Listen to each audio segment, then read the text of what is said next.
최근에 있었던 미국과의 관세 협상 그리고 이어진 한미 정상회담에서 우리나라는 예측 불가능한 트럼프 대통령에 대응하느라 애를 좀 먹었습니다. 자, 그런데 미국 법원이 트럼프의 관세 정책이 위법하다는 판결을 내렸습니다.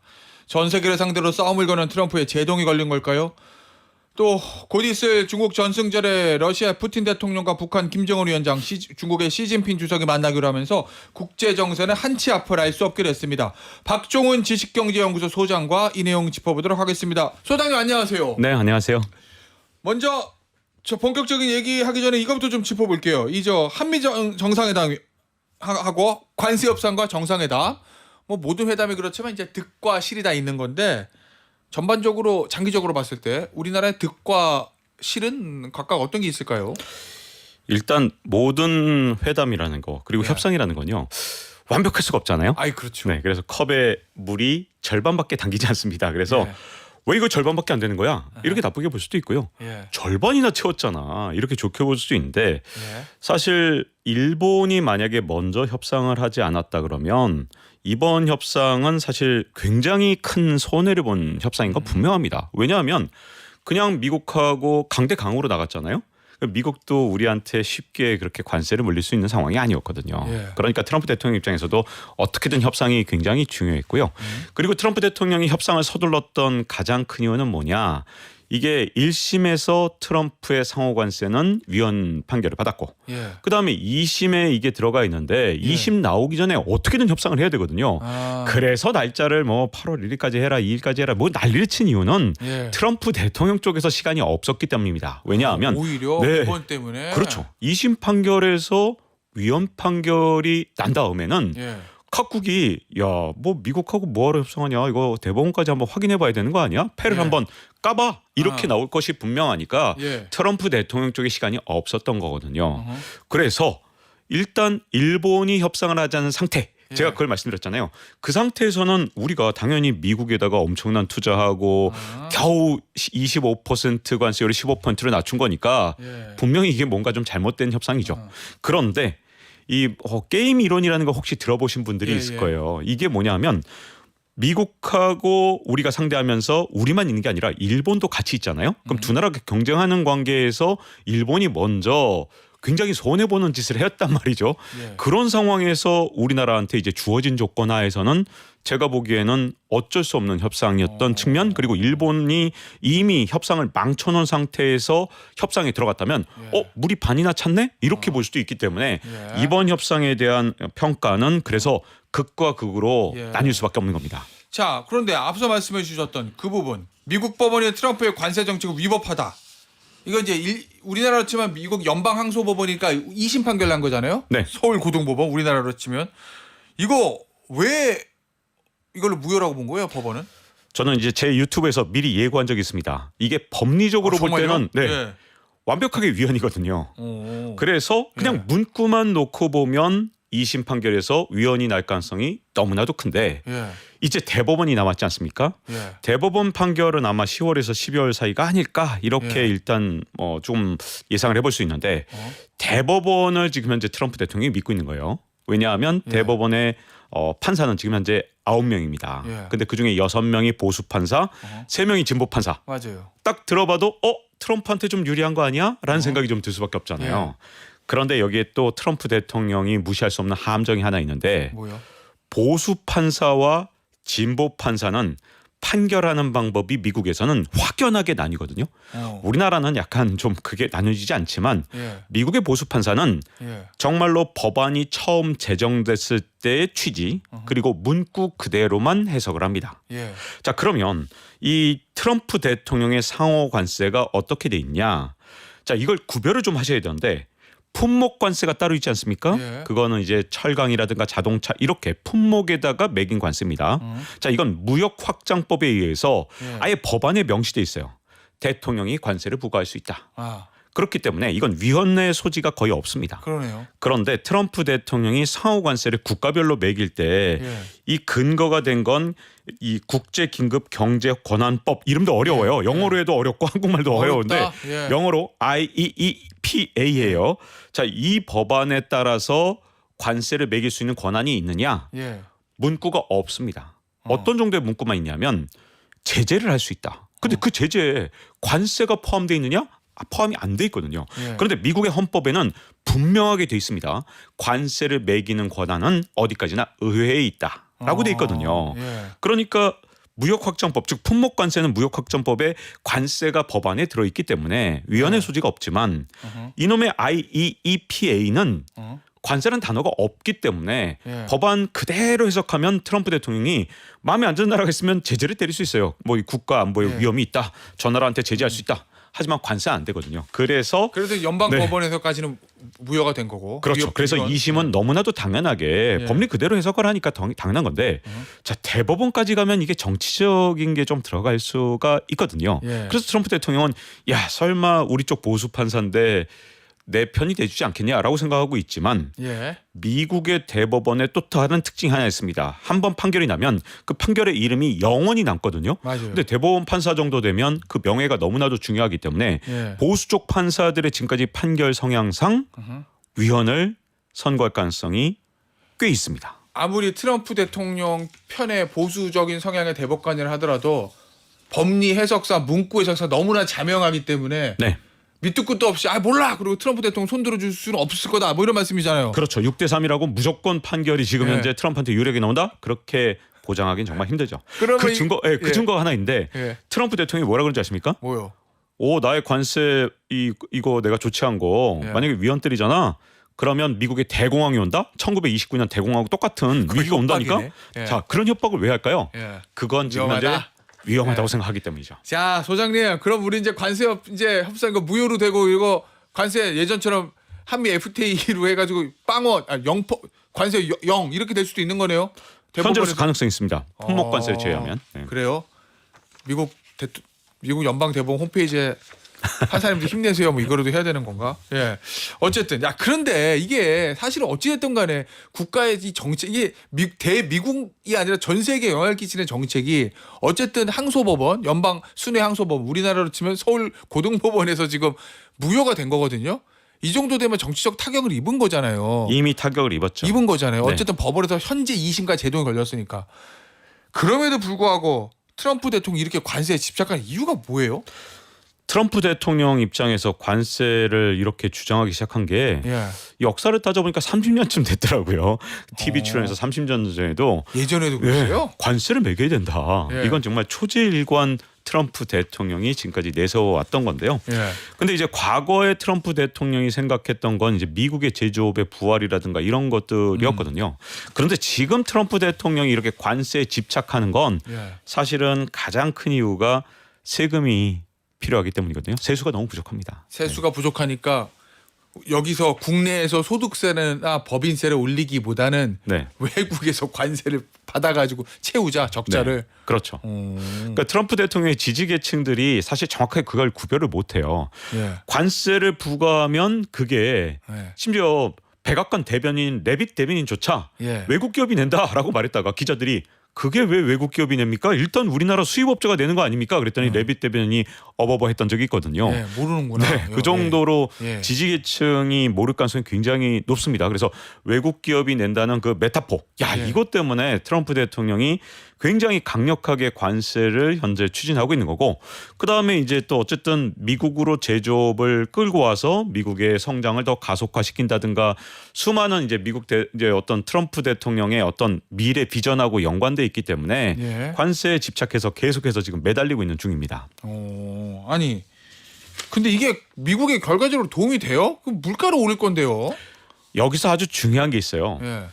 트럼프 대통령의 주 지지층은 예. 사실 상위 10%, 그다음에 하위 50% 이렇게 돼 있거든요. 예. 중산층은 일반적으로 중산층보다 약간 이제 좀 잘 사는 사람들, 이 사람들은 민주당을 지지하거든요. 예. 그래서 여기에 트럼프 대통령의 아주 큰 약점이 있는데, 자 상위 10%는요. 예. 중국이나 인도에서 수입한 제조업 제품의 소비를 의존하지 않습니다. 왜냐하면 상위 10%는 일반적으로 뭐 피부 관리를 받는다든가 뭐 예. 여행을 간다든가 예. 아니면 고급 레스토랑에서 식사를 한다든가 여기에 소비를 대부분 다 합니다. 예. 자, 중국에서 수입하거나 인도에서 수입한 저가 제품의 의존도가 서민들은 어느 정도 되느냐? 보통 한 25%에서 30% 정도 되고 예. 상위 10%는 한 15%밖에 안 돼요. 15%도 안 될 수도 있습니다. 안 될 수 있죠. 자, 그러면 어떤 문제가 있느냐? 지금 현재 트럼프 대통령의 가장 강력한 지지층 백인 서민들 있잖아요. 예. 이 사람들이 혹시라도 물가가 올라서 나의 생활비가 크게 오르게 되면 트럼프 대통령한테 아주 큰 타격을 줄 수 있거든요. 예. 그래서 트럼프 대통령이 굉장히 지금 급한 게 뭔지 아십니까? 유가를 낮추는 겁니다. 미국의 물가 지수를 잘 보면 사실은 정확하게는 집값이 일단 한 35% 정도 영향을 미치고요. 예. 네, 에너지 가격이 한 또 3분의 1 정도 영향을 미치고 중국이나 인도로부터 수입한 제조업 제품 한 요건 20 몇 %밖에 안 되기 때문에 이 서민들이 나에 대해서 계속해서 불만을 가지면 안 되니까 유가라도 떨어뜨리자. 그다음에 집값을 떨어뜨리는 게 쉽지가 않으니까 예. 빨리 금리를 낮추자.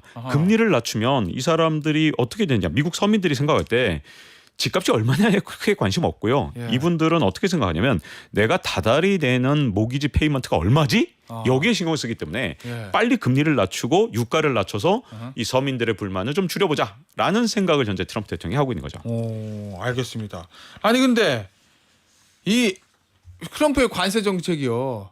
동맹국은 쥐어짜요. 네, 그렇죠. EU, 우리나라, 일본, 그리고 본인이 진짜 잡겠다고 얘기하는 중국, 여기는 유해, 그다음에 러시아, 얼마 전에 알래스카에서 만나가지고 별로 얻은 것도 없어요.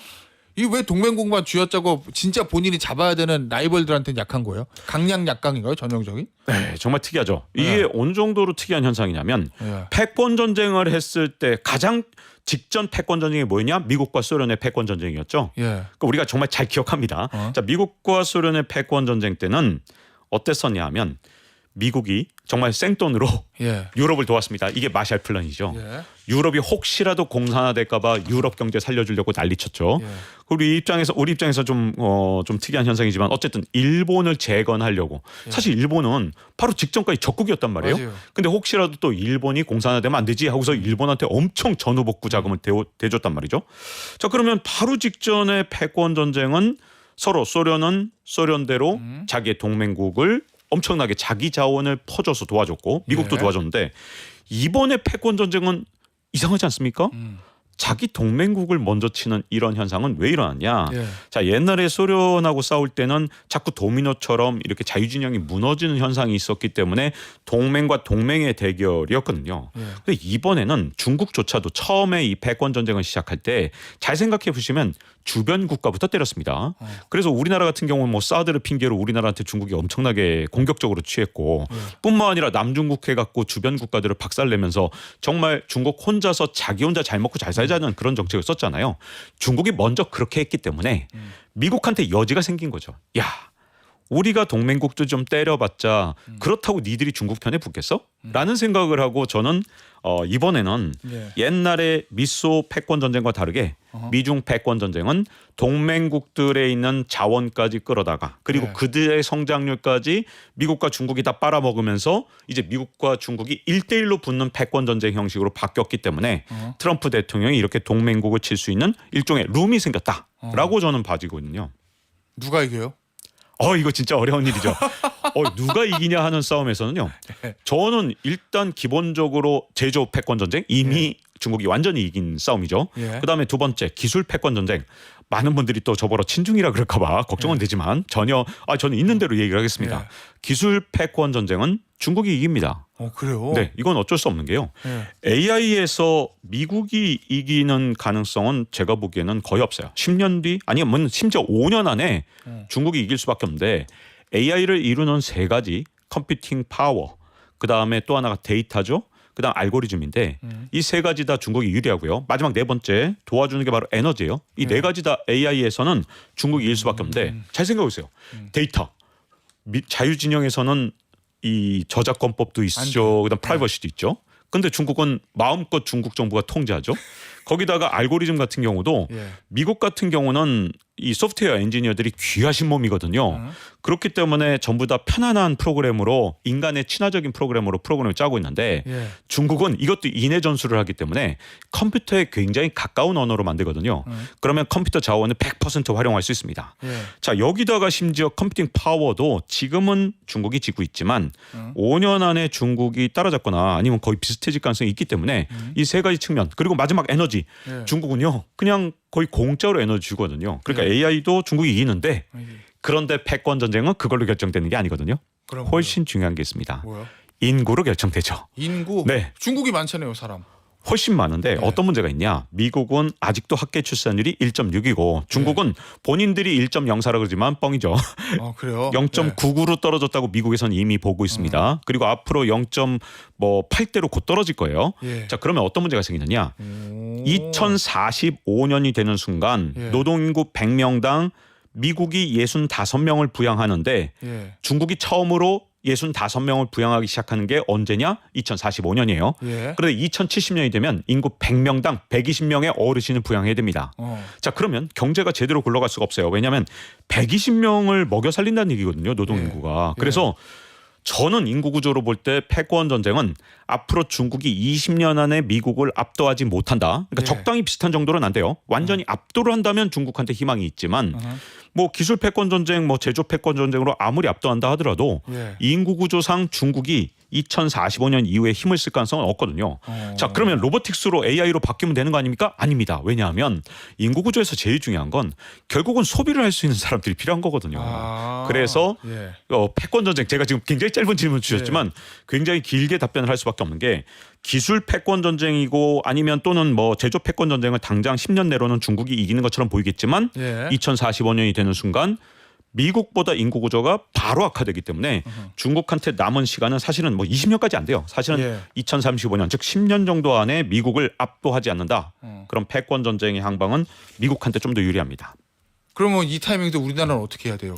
굉장히 어려운 상황이 왔어요. 왜냐하면 지금 트럼프 대통령만 아니었으면 예. 10년만 잘 보내면 자동으로 미국이 이기는 건데 예. 트럼프 대통령이 미국을 제외한 나머지 국가들 특히 저는 제일 이해가 안 가는 게 예. 인도와 브라질을 중국 쪽으로 자꾸 밀어내고 있거든요. 예. 이게 왜 중요하냐면 전 세계에서 경제 규모를 따져봤을 때 중국이 2위입니다. 예. 그리고 러시아가 11위라 두 나라가 합쳐봤자 사실 별거 아니에요. 예. 근데 여기에 5위 인도와 예. 그다음 8위 브라질을 합쳐주잖아요. 예. 그러면 이 글로벌 사우스의 파워가 훨씬 더 세질 수밖에 없고 이 과정에서 중국이 뭐 가능성이 그렇게 높진 않지만 그래도 신라 같은 희망을 하나 갖게 된 거예요. 2035년까지 패권을 한번 뒤집을 수 있는 기회를 준 건 뭐냐?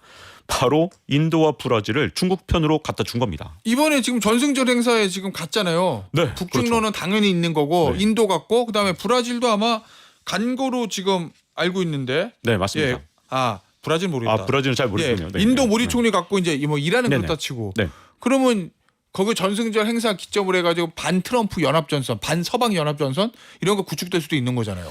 그렇죠. 그래서 만약에 이 반 트럼프 연합 전선이 구축돼서 그게 정말로 제대로 작동한다 그러면 예. 중국이 뭐 작은 희망이지만 자기들한텐 뭐 네. 작은 희망이지만 패권 전쟁을 한 10여 년 안에 뒤집을 수 있는 가능성이 일말의 가능성을 좀 준 거죠. 그래서 우리나라한테 진짜 어려운 건 뭐냐면 우리나라가 안미 경중이 되게 어려워졌다라고 이재명 대통령이 맞아요. 그렇게 말씀을 하셨잖아요. 근데 문제는 저도 지금 그렇다고 생각하거든요. 예. 이게 지금 안미 경중은 사실 바이든 대통령 때까지 가능했지만 예. 트럼프 대통령은 그걸 허용해 줄 사람이 아닙니다. 맞아요. 그래서 지금 우리나라가 진짜 어려운 게 이제 안미 경중을 포기하고 미국과 좀 더 가까워서 밀착을 해야 되는데 예. 그러면 혹시 글로벌 사우스하고 거리가 멀어지는 거 아니냐. 아. 이게 이제 우리나라한테 이제 현재 처해져 있는 굉장히 어려운 시험대라고 볼 수 있습니다. 일단 저희 확인해 보니까 인도의 모디 총리는요 전승절 행사는 안 가고 그러니까 상하이 협력기구 정상회 여기만 네. 지금 참석을 한다는 얘기입니다. 그러면은 미국 미중 패권 경쟁에서 원래는 트럼프만 아니었어도 미국이 쉽게 이길 만한 거였는데 트럼프 대통령이 동맹국 다 적으로 만들고 이러면서 어려워졌다 이런 말씀이신 거잖아요. 네, 어려워진 정도는 아니죠. 중국한테 저는 아주 큰 희망이 있다고 생각하지 않습니다. 왜냐하면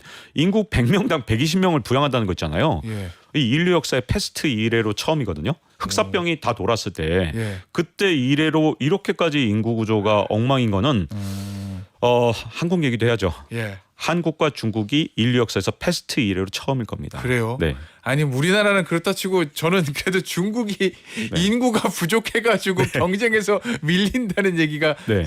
생소한데 그렇죠. 뭐 그럴 수도 있을 것 같네요. 인구의 절대치가 중요하다라고 생각하시면 정말 오산인 게요. 노동 가능 인구. 네네. 예. 왜냐하면 그 나라 인구 구조 내에서 100명이 120명을 부양한 거 이 자체가 문제인 거지. 인구가 그래도 중국은 앞으로 인구가 줄어든다 하더라도 2050년에 그래도 여전히 10억 명이 넘는데요? 아닙니다. 그게 아니라 100명이 120명 부양한다. 예. 이게 제일 중요하죠. 알겠습니다. 자 마지막 질문 될 것 같은데요. 그나저나 어쨌든 트럼프 대통령이 당선돼도 저렇게 마음대로 할 수 있는 거는 마가라는 이 지지 세력들 있잖아요. 네. 이 사람들 정체가 뭐예요? 마가는요. 예. 지금까지 네오콘이라는 세력에 대해서 불만을 갖고 있는 거거든요. 예. 자, 네오콘은 어떤 사람들이냐? 같은 공화당 네, 계열인데. 같은 공화당이고 같은 예. 보수잖아요. 그런데 다른 나라 가서 계속 전쟁하고 그다음에 신자유주의해서 미국 내 가난한 사람들 훨씬 더 가난해지고 자본가들만 훨씬 더 부자가 됐다. 예. 이게 무슨 보수냐라고 주장을 하면서 마가 세력은 예. 다른 나라 전쟁하는데 더 이상 개입하지 마라. 아하. 미국만 잘 살면 되지라는 게 굉장히 네오콘하고 굉장히 다른 거고요. 그리고 또 하나는 어쨌든 자유무역이 미국의 중산층을 붕괴시켰으니까 더 이상 자유무역하지 말자. 그래서 같은 보수주의라 하더라도 이걸 정확하게 마가는요. 포퓰리즘적 보수주의다. 이렇게 평가를 좀 합니다. 알겠습니다. 어쨌든 실체는 있는 세력이네요. 네. 트럼프 아유. 대통령이 또 당선이 됐으니까. 강력하게 실체가 있는 세력이죠. 네. 네. 알겠습니다. 오늘 저 인터뷰는 여기서 마무리하도록 하겠습니다. 지금까지 박종훈 지식경제연구소 소장이었습니다. 소장님 감사합니다. 네, 감사합니다.